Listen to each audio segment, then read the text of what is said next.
स्तुति महिमा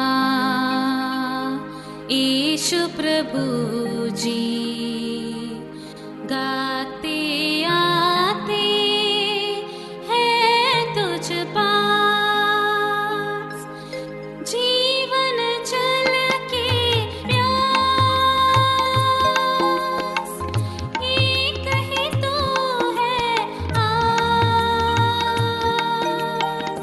जग निर्माता मुक्तिदाता, जीवन जल देखा, जीवन जल देखा, जीवन जल देखा। प्रभु यीशु मसीह के पवित्र नाम पर प्रेम भरा नमस्कार। प्रभु की असीम करुणा से पिछले 5 साल से शुभ संदेश चैनल द्वारा प्रस्तुत किए इस जीवन जल कार्यक्रम में आपका स्वागत करते हैं। यह कार्यक्रम बहुत प्रियजनों के जीवन में प्रभु यीशु मसीह पर विश्वास करके उद्धार पाने और मसीह जीवन के लिए एक आशीष का कारण हो गया है। प्रभु की महिमा हो। परमेश्वर का वचन कहता है, क्या ही धन्य है हर एक जो यहोवा का भय मानता है और उसके मार्गों पर चलता है। यही इस जीवन जल कार्यक्रम का उद्देश्य है कि आप अपने परिवार के साथ परमेश्वर के वचन में सच्चाई का मार्ग एवं प्रभु यीशु मसीह पर विश्वास के द्वारा सच्चाई का जीवन अनुभव कर सके। आपके और आपके परिवार का उद्धार और आशीष का कारण ठहरे, यही हमारी प्रार्थना है। इस कार्यक्रम का लाभ उठाते हुए आप इस विषय में जरूर अपने पड़ोसी और प्रियजनों के सूचित करें। साथ ही कॉरेस्पॉन्डेंट के माध्यम द्वारा मराठी, हिंदी और अंग्रेजी भाषा में बाइबल का अध्ययन भी कर सकते हैं। प्रभु का वचन सुने और आशीष पाए। आमीन। जीवन जल कार्यक्रम देखने वाले सभी दर्शकों को जगत का उद्धारकर्ता प्रभु यीशु मसीह के पवित्र नाम से नमस्कार। यूहन्ना अध्याय 7 और पद 37 में पवित्र शास्त्र वचन में ऐसा लिखा हुआ है, यीशु ने लोगों को पुकार कर कहा, यदि कोई प्यासा हो तो मेरे पास आकर पिए। जो मुझ पर विश्वास करेगा उसके हृदय से जीवन के जल की नदियां बह निकलेगी। क्या आप जीवन में प्यासे हैं? क्या सच्चाई की तलाश में है? प्रभु यीशु मसीह आपके प्यास को बुझाना चाहता है, आपके सवालों का जवाब देना चाहता है। तो आइए आज परमेश्वर के संदेश सुनने से पहले अपने मनों को तैयार करें और इस मधुर संगीत का आनंद उठाएं।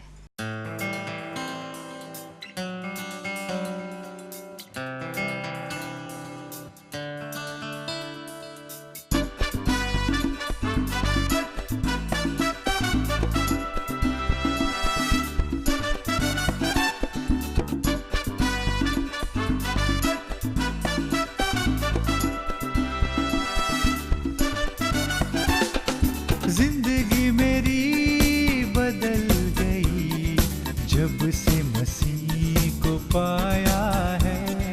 खिल गई है कलियां नई, यीशु बहार लाया है। जिंदगी मेरी बदल गई जब से मसीह को पाया है। जिंदगी मेरी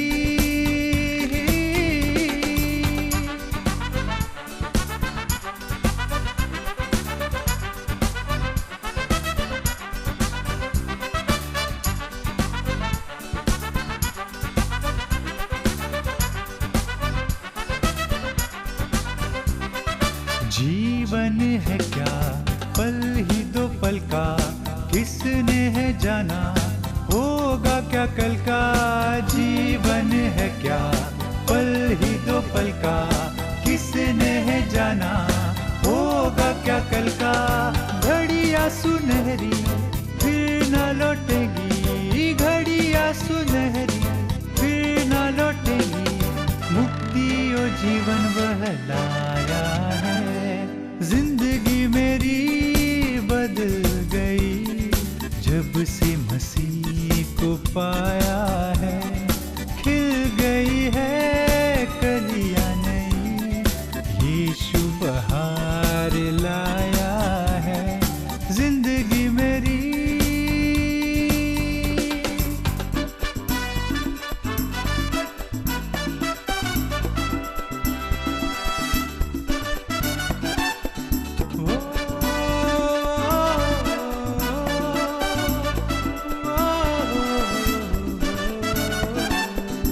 जीवन की रोटी और अमृत जल को कैसी भरपूरी से देता वो हमको। जीवन की रोटी और अमृत जल को कैसी भरपूरी से देता वो हमको। लहू बहाकर पाप हमारा, लहू बहाकर पाप हमारा प्यारे प्रभु ने उठाया है। जिंदगी मेरी बदल गई जब से मसीह को पाया है। खिल गई है कलियां नई, यीशु बहार लाया है। जिंदगी मेरी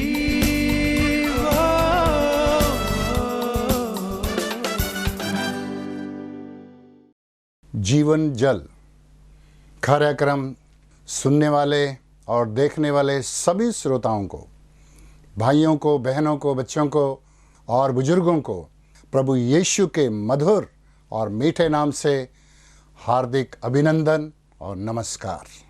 परमेश्वर हमारा महान है जो हमें बार बार ये मौका देता है कि हम उसकी आवाज़ को सुने। उसकी आवाज़ बड़ी मधुर है। आज मैं प्रभु यीशु के बारे में कुछ बताना चाहता हूँ।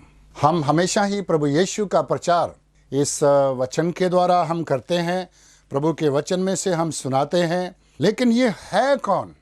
प्रभु यीशु कौन है?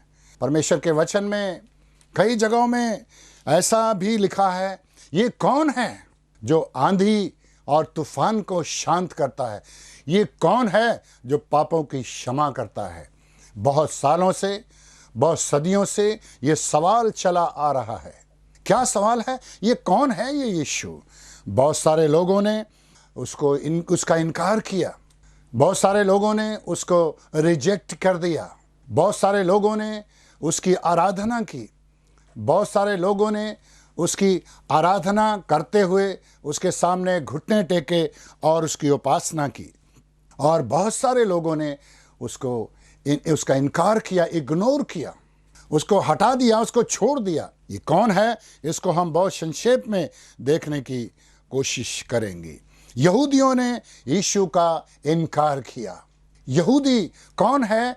ये वो जाति है जो परमेश्वर की चुनी हुई जाति है, परमेश्वर के चुने हुए लोग हैं। यदि हम पवित्र शास्त्र बाइबल को पढ़ें तो उसमें लिखा है परमेश्वर ने यहूदियों को चुना। वो उसके अपने लोग हैं, उनके अपने नियम परमेश्वर ने दिए।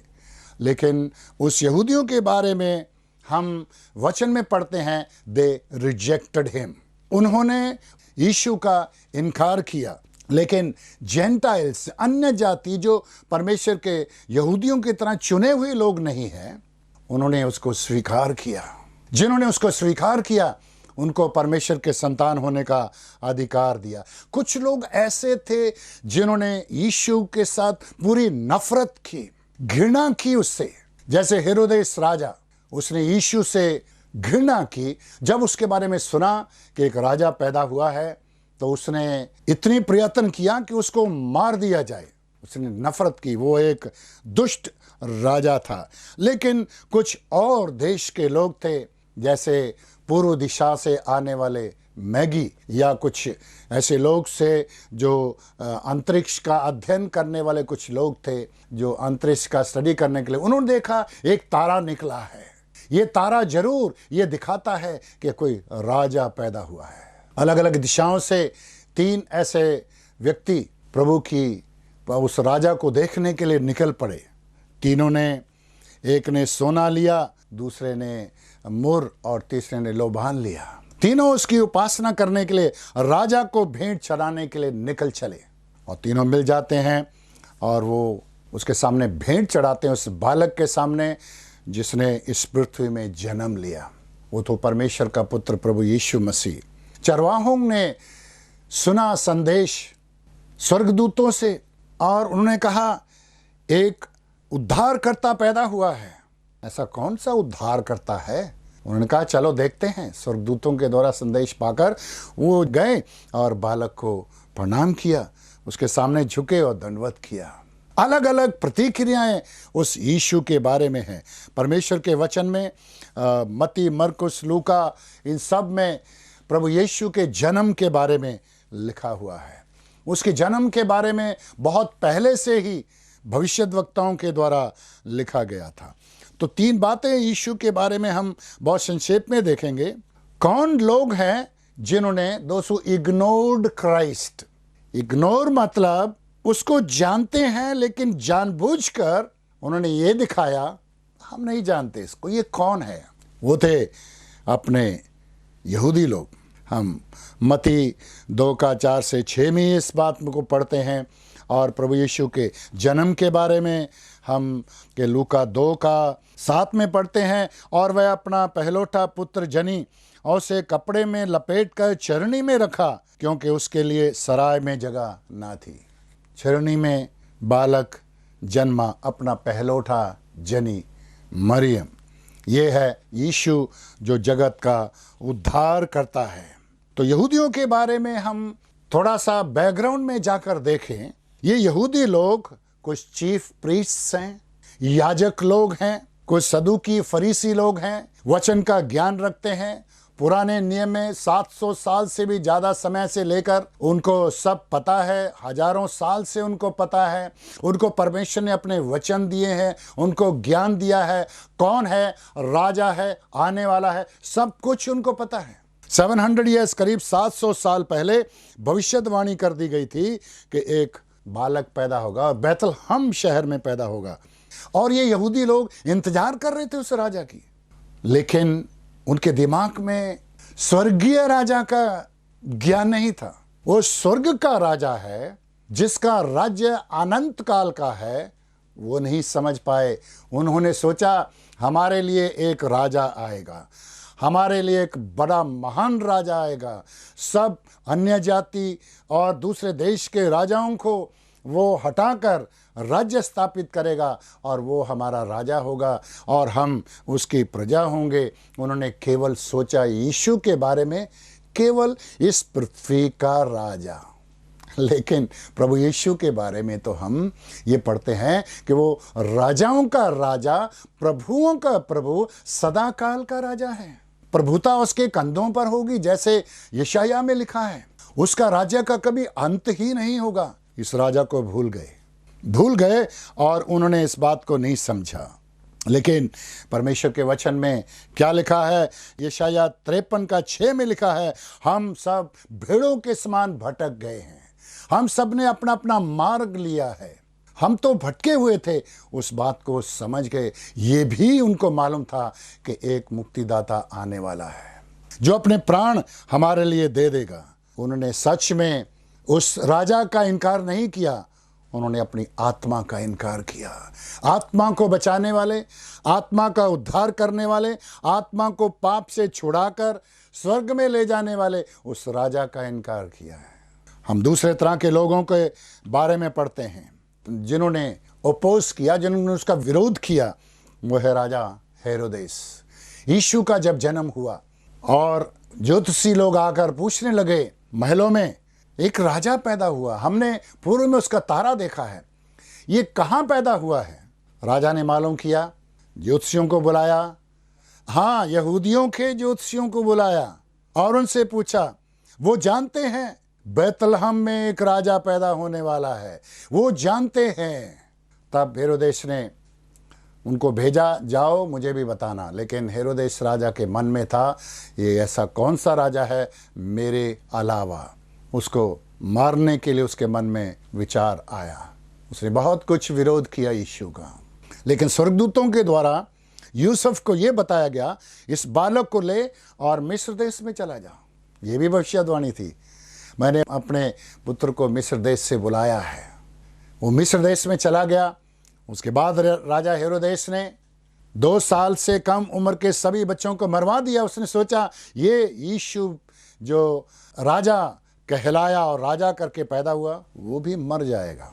लेकिन जो परमेश्वर का पुत्र है, जो परमेश्वर की ओर से राजा होकर आया है, उसको कौन मार सकता है? क्योंकि वही राजाओं का राजा है। हेरोदेस का राजा भी वही है, सब अन्य जातियों का। लेकिन ये हेरोदेस राजा जो था वो बड़ा ही क्रूर राजा था, बहुत हत्याएं उसने की, वो घमंडी राजा था, वो दुष्ट राजा था और यरूशलेम पर राज करता था।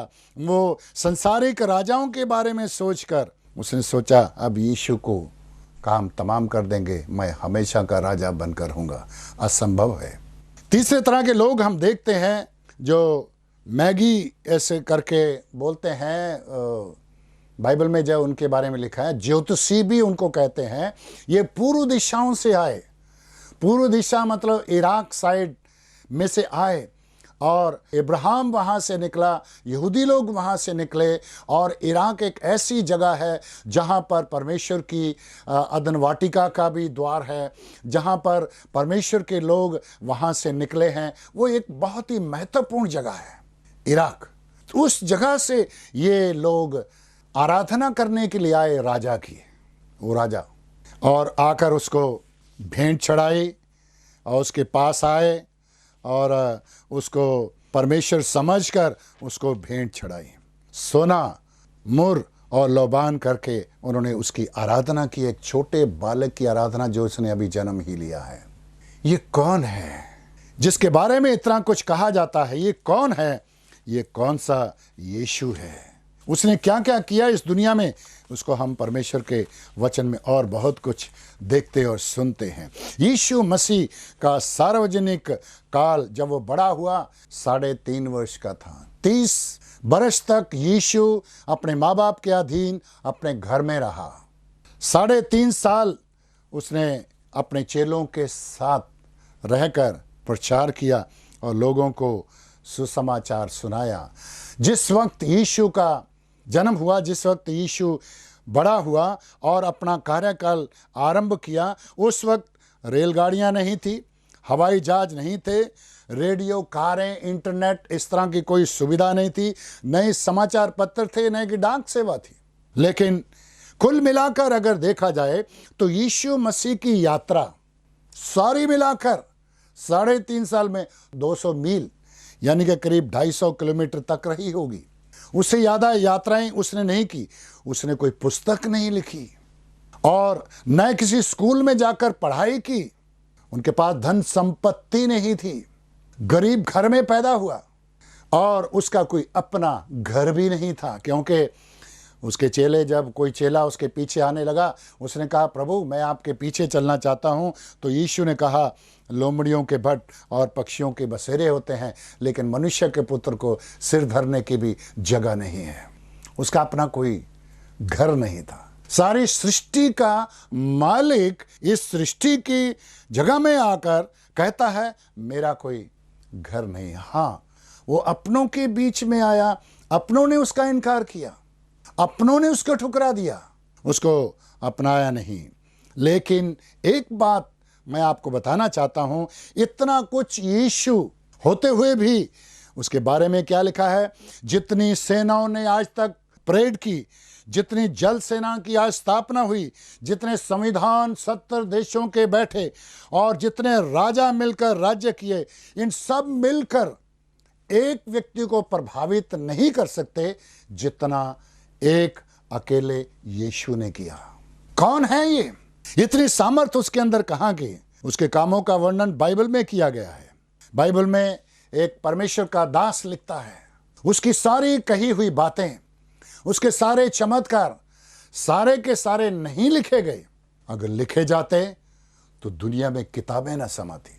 हाँ प्रियो, ये यीशु का जीवन है, प्रभु यीशु का जीवन है जो उसने मनुष्य जाति के लिए ऐसा है। इसलिए वचन में लिखा है कौन है ये?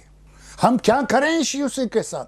बहुत सारे ने इनका इनकार किया, बहुत सारे यीशु के लिए मरने के लिए तैयार हैं, बहुत सारे उसके लिए दुख उठा रहे हैं और हर जगह में बाइबल को नाश करने के लिए, बर्बाद करने के लिए, मसीहों को बर्बाद करने के लिए बहुत कोशिश की, लेकिन फिर भी बढ़ते जा रहे हैं। कौन है इसको रोक सकता है? आगे लिखता है ये कौन है जो परमेश्वर की निंदा करता है?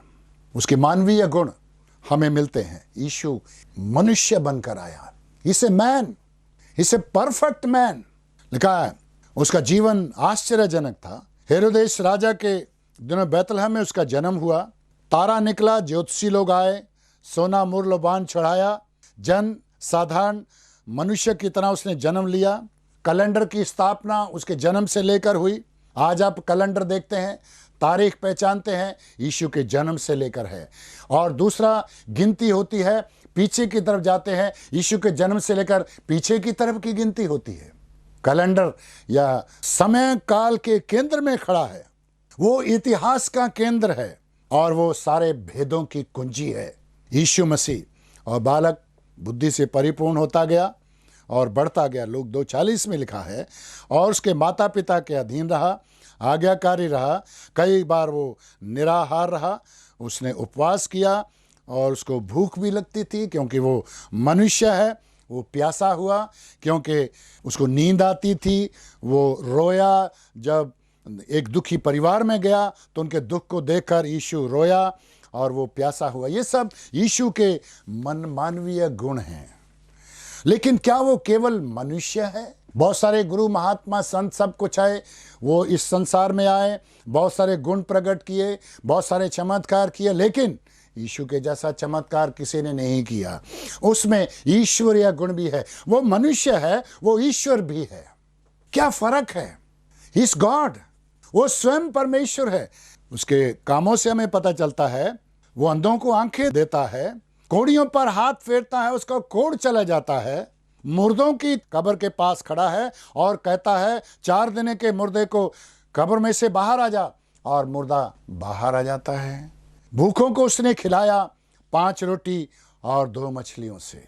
वो पानी पर चला, अशुद्ध आत्माओं को हुक्म देता था, दुष्ट आत्माएं चीखती चिल्लाती भाग जाती थी और यहां तक कहती थी, हे परम प्रधान के पुत्र, तू हमें क्यों सताने आया है? पीड़ा की जगह में अभी से क्यों भेजने आया है? वो अधिकारी है, दुष्ट आत्माओं के सामने खड़ी नहीं हो सकती। वो पापों की क्षमा देता है, बीमारों को चंगा करता है। ये ईश्वरीय गुण है। ये वो मनुष्य भी है, ईश्वर भी है, दोनों चीजें उसके अंदर मिली हुई हैं। वो मानव ईश्वर है। उसकी मृत्यु अजीब है। वो क्रूस पर चढ़ाया गया, पाप के लिए बलिदान हुआ, न्याय और दया दोनों मिल गए। परमेश्वर का न्याय जो पापियों के ऊपर था, परमेश्वर की दया जो प्रभु यीशु मसीह में है, दोनों मिल जाती है और क्रूस पर पाप को नष्ट कर दिया गया है। यीशु पाप बन गया हमारे लिए, उसने दुख उठाया, पापियों की जगह उसने ले ली। अब आपका फैसला है कि प्रभु यीशु ने आपके लिए बलिदान दिया है, प्रभु यीशु मसीह ने आपके लिए लहू बहाया है। वो मानव ईश्वर आपके लिए बलिदान हुआ, जो परमेश्वर और मनुष्य के बीच में सच्चा मध्यस्थ है। उसके द्वारा आप परमेश्वर के पास जा सकते हैं। आप किसको चुनोगे?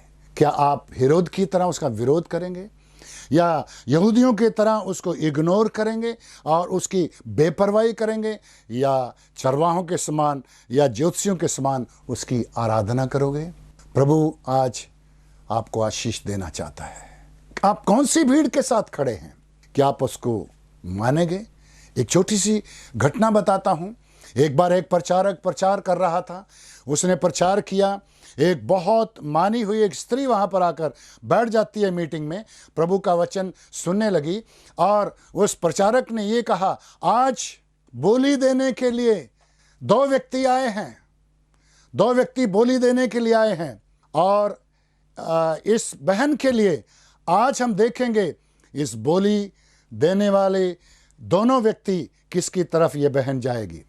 एक शैतान है जो कहता है, मैं तुझे सब कुछ दूंगा, दुनिया दूंगा, ऐश दूंगा, आराम दूंगा और ये संसार दूंगा। लेकिन दूसरी तरफ एक व्यक्ति खड़ा जो बोली देने वाला, वो कहता है, मैंने तेरे लिए प्राण दिए हैं, मैंने तेरे लिए जान दी है, मैं तुझे छुड़ाकर स्वर्ग में ले जाऊंगा। आज हम देखते हैं इन दोनों में से कौन इस बहन को लेके जाएगा। तब बहन उठ खड़ी होती है और आकर पुलपिट के पास खड़ी होती है, माइक लेती है और कहती है, मैं अपना जीवन प्रभु यीशु के हाथ में सौंप देती हूँ। प्रभु का धन्यवाद। शैतान हार गया और चला गया। आप किसको चुनेंगे? आप अपना जीवन किसको? 2 दावेदार हैं, एक शैतान है और एक यीशु है। आप अपना जीवन किसको दोगे? यीशु आपके लिए मर गया और जी उठा बुला रहा है। क्या आप आने के लिए तैयार हैं?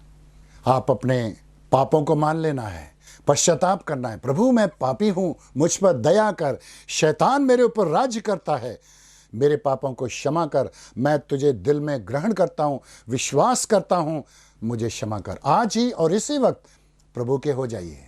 स्वर्ग आपका है, शांति और खुशी आपकी है। प्रभु आपको आशीष दे इन वचनों के द्वारा, ताकि आप प्रभु को पाकर स्वर्ग में जाने का जीवन प्राप्त कर सकें।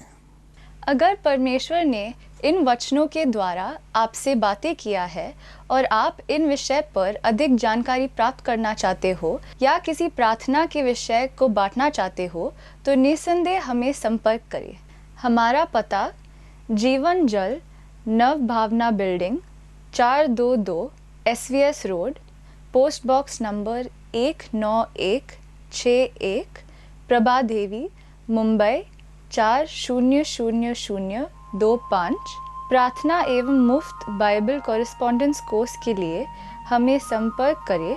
अपना नाम और पूरा पता तुरंत SMS करें।